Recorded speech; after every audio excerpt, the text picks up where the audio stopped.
Kas teie arvates metsa raiutakse liiga palju? Ma arvan, et metsa raiutakse liiga palju juhul, kui seda tehakse ainult selleks, et saada rahalist kasu.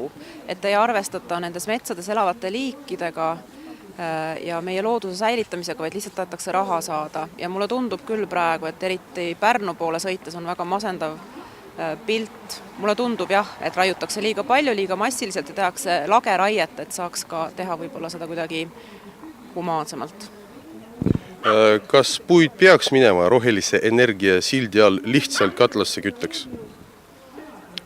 Mul on raske siin öelda midagi, ma ei ole sellega nii kursis, et ma julgeks seisukohta võtta. Ja mida peaks metsade hoidmiseks tegema? Lähtuma mitte rahast, vaid natukene pikemat perspektiivi nägema, et võib-olla kas või sõita lennukiga üle Eestimaa ja üle Saksamaa ja mõelda, et kumba pilti me 20 aasta pärast näha tahame. Olete te Saksamaa pilti näinud? Suhteliselt ruuduline on.